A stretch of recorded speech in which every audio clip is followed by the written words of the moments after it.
Welcome everyone, I'm Jonathan Kleinjohn, Extension Agronomist at South Dakota State University, and part of my job is being Director of the Crop Performance Testing Trials.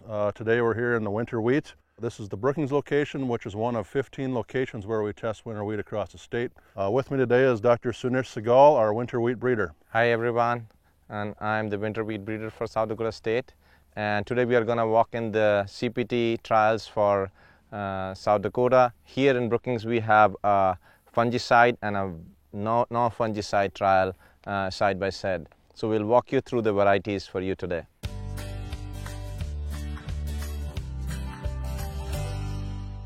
First one we have is from AgriPro, AP18AX.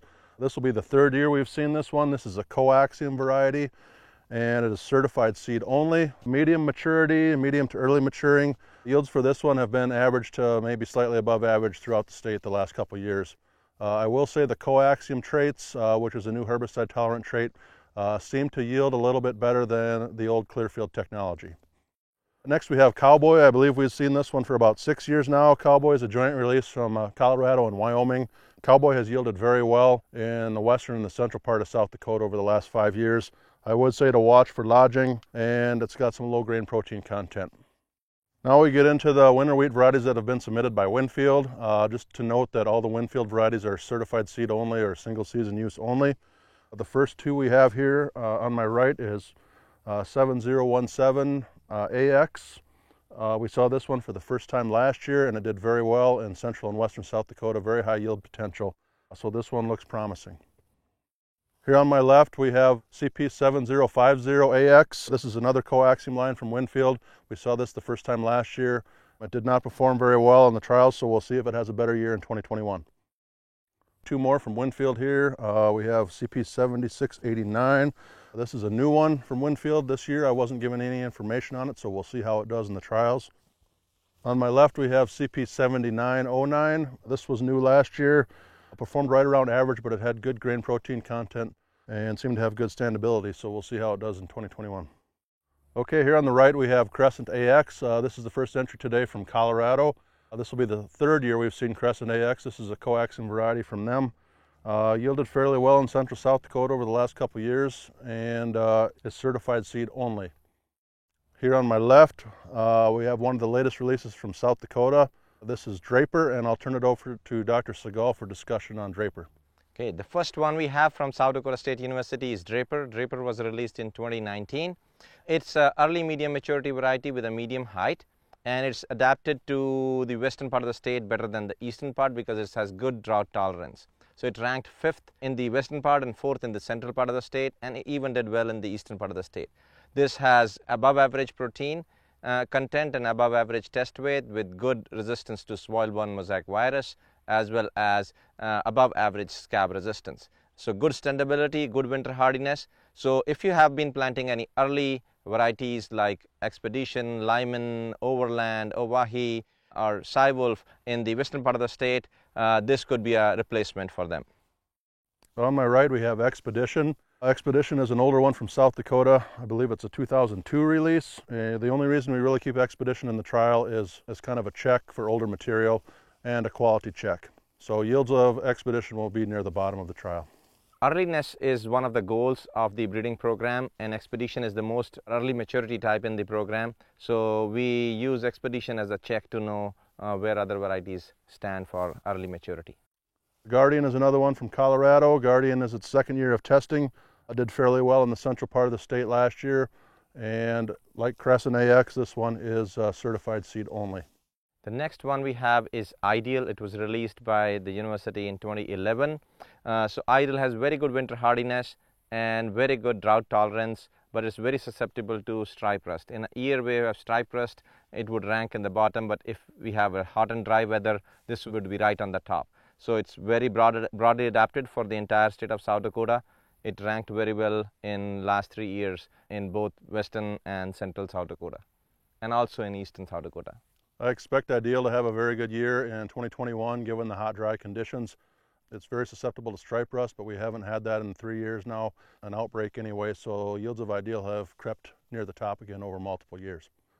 Langen's a release from Colorado in 2016. We've seen it since 2017. Langen had a very good year the first year it was here. I had a lot of interest in Langen. It was very dominant, but since 2017 it has not done very well. One thing to watch for is lodging potential, but the moral of that story is don't judge a variety by a single year's performance. Okay, LCS Chrome is an older one. I think it was a 2016 release from Limagrain. It's named for its blue leaves or almost chrome appearance of leaves. It was not in the trials last year, but we had seen it for years prior to that. It is back in the trials for 2021. I remember in 2018 this had a pretty good year, but then 2019 it didn't do quite as well. On my left we have LCS Diesel from Limagrain. We saw this one for the first time last year. I've been told that this one is being pulled from the market, so I won't even discuss it today.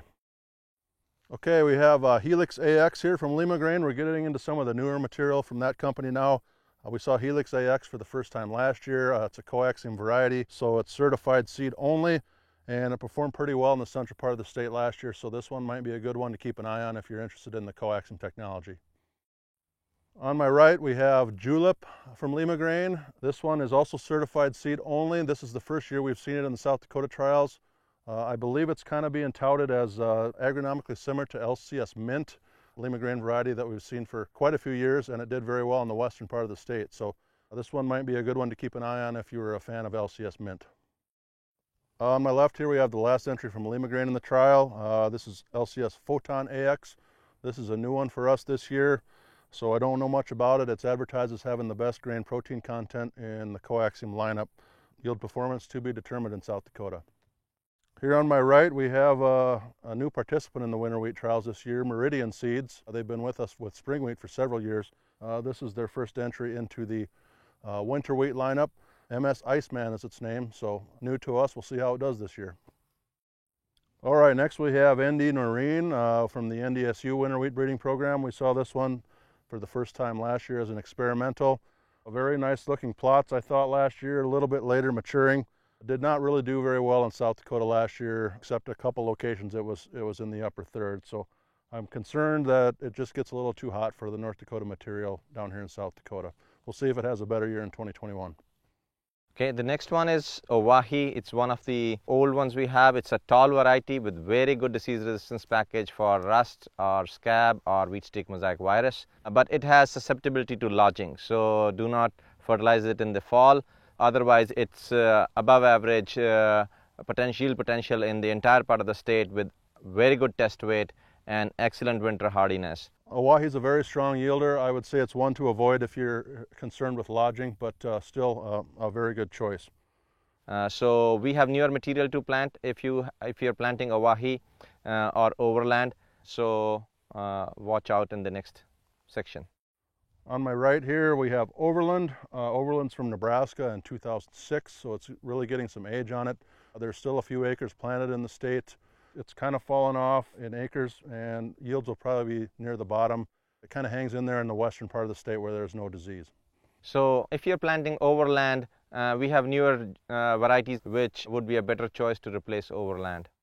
The next one we have is Redfield. It was released in 2013. It has a red chaff and shorter height. It has been yielding above average to average in most part of the state in the last few years, but has very good stand. This is a late maturity variety, so we have a new replacement for it, which is on to my right. On to my right is SD Andes. This is our latest release in 2020. This is a replacement for any of the later varieties you are planting in South Dakota. So excellent yield potential in Andes with excellent stripe rust resistance and average scab resistance and moderate resistant to moderate susceptibility to leaf rust. So this yielded number 1 in the western part of the state, and it was number 2 right behind winner in the eastern part of the state. It also does decent in the central part of the state. SD Andes has the best straw strength of anything in the SDSU program. In fact, it withstood a 90-mile-an-hour wind at Mount Vernon last year. It was perfectly erect when everything else went flat. So that's a good replacement for any late varieties like Ideal or Redfield. This would be the one to watch if you like a late maturity variety, especially in the eastern part of the state. Okay, moving on, we're getting into some more of the Syngenta material. On my left here we have SY517CL2. This is the last Clearfield variety remaining in the trials. I believe we've seen this one for 5 years now. While it's probably a good option if you need the Clearfield technology, yields have been near the bottom of the trials in South Dakota. Okay, on my right we have Cy Wolverine from AgriPro. This one is built as a replacement for Cy Wolf, which probably does not need any introduction in the winter wheat world. Cy Wolf is still one of the more dominant winter wheats planted in the state of South Dakota. This one is agronomically very similar to Cy Wolf. They say it has a yield improvement, although I haven't seen it in the South Dakota trials, although I would still say it is an above average to very good yielder in my trials. So the next one is Thompson. It was released in 2017. Thompson is very good for its disease resistance package and stand. So this has been average yielder in the trials. So we have newer material like SD Andes, which yields better than this. This is also a late maturity variety. So if you're growing Thompson, or if you're growing Overland, or if you're growing Ideal or Redfield, SD Andes would be my recommendation to you guys. Here we have AP Claire. This is AgriPro material. It is brand new this year. I don't have any information on it. All I know is it was named for Claire Stymust, who was the West River agronomist for South Dakota State University for several years. This was actually submitted for testing by Sioux Nation Ag Center out of Pierre, South Dakota. Okay, now we're getting into the West bred material. On my right we have WB 4309. We saw this for the first time last year. Yielded fairly well in the central part of the state, so this one might be a good one to keep an eye on for this year and see if it does well again. WB 4309 is certified seed only. On my left, we have WB 4462. This one's been a very consistent performer over the last 3 years. Tends to yield near the top, no matter if you're in the eastern, central, or western part of the state, with fairly good grain protein content. So this one's a very good entry from Westbred. Next we have Whistler from Colorado. This one was released in 2018. But we're seeing it for the first time this year. This one is certified seed only. I don't know much about it other than it looks kind of lodgy here, and I will say that when Colorado material comes to South Dakota, that can always be a concern. The last variety in the trials is Winner, and I'll turn it over to Dr. Segal for a discussion on Winner. Last one is Winner, and its name is because it's been winning trial after trial from last 4 years. It's named after a winner, South Dakota. So it's a early medium maturity variety with medium height and good straw strength. It is an excellent yielder. It's topped the trials in the eastern part of the state. It topped the trial in the central part of the state, and also did well in the western part of the state. Very good protein content, very good test weight. It is able to maintain its protein content even at a higher yield. Very good baking quality in the wheat quality council test, and decent disease resistance package. It has adult plant resistance to the rust. On the top it has above average tolerance to scab.